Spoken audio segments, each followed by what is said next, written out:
Première session ordinaire du Comité départemental de protection de l'enfant au titre de l'année 2024, organisée par la Direction Ouémé des Affaires sociales et de la microfinance, avec l'appui de l'ONG Afrique Mutualité, en collaboration avec Cœur International Bénin-Togo. Cette session, empreinte d'une spécificité qui a réuni ce mardi 9 avril à la salle de conférence de la mairie d'Adjoun, les différents acteurs de la chaîne de protection de l'enfant, s'inscrit dans le cadre du renforcement du niveau de connaissance des membres du CDPE sur le contenu du projet de sécurité alimentaire dénommé Cascade et le mécanisme de feedback du projet. Avant tout propos, je voudrais remercier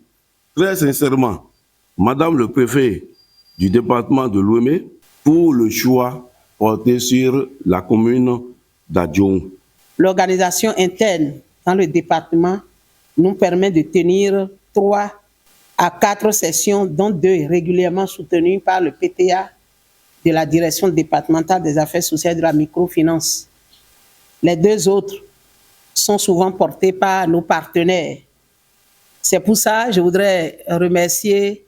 les ONG qui ont déjà soutenu la tenue de ces sessions. Je voudrais citer Cibcré Bénin, Respect et Gbewa. Je suis convaincu que cette année 2024 enregistrera encore d'autres ONG qui viendront s'ajouter à Afrique Mutualité du projet Cascade qui est en train d'appuyer la présente session. À cause de la spécificité de Cascade qui vient se greffer à notre creuset, il y a désormais d'autres acteurs qui se sont joints à nous. Les activités de ce projet, j'en suis persuadée, viennent une fois encore renforcer les nombreuses actions que nous menons en symbiose dans le but de garantir un meilleur épanouissement aux enfants dans le département de l'Ouémé. Je souhaite aussi que les objectifs de cette première session soient largement atteints, à savoir s'approprier le projet Cascade afin de gérer ensemble avec l'équipe du projet les résultats, d'aboutir aux résultats escomptés sur le projet. Ainsi, l'appropriation du contenu permettra aux acteurs, tant anciens que nouveaux, de mieux cerner les attributions qui sont les leurs pour un fonctionnement optimal du CDPE et par ricochet, l'amélioration qualitative et quantitative de la situation nutritionnelle du département. Je m'en voudrais de terminer mes propos sans témoigner la gratitude de Madame le préfet à tous les acteurs ici présents, particulièrement les nouveaux, dont le DDAEP, la chef de la CDLSTP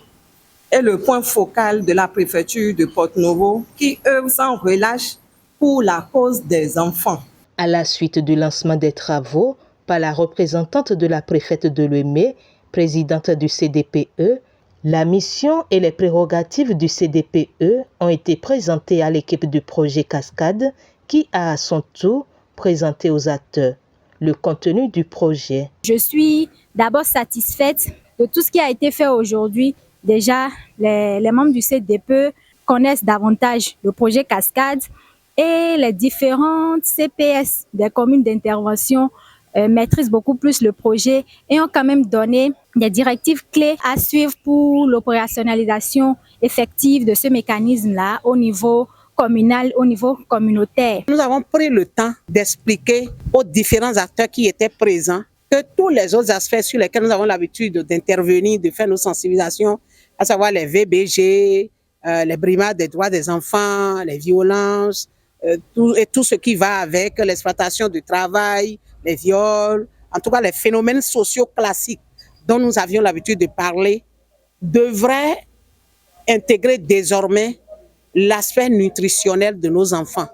Parce que de plus en plus dans nos communes, dans nos communautés, nous interceptons des cas d'une extrême gravité de malnutrition d'enfants. Des recommandations n'ont pas manqué au cours de cette session pour une meilleure synergie d'action en vue de la protection des enfants de l'Ouémé avec la prise en compte désormais des aspects liés à la santé, la nutrition et l'alimentation Ces différents acteurs de la chaîne de protection de l'enfant ont été également exhortés par la DEDAS Mouémé, Dr Solange Odio-Arlonsou, à jouer chacun sa partition dans le processus de gestion de la base Sidofé Nouvelle Génération, un outil précieux pour la visibilité des actions au profit de l'enfant.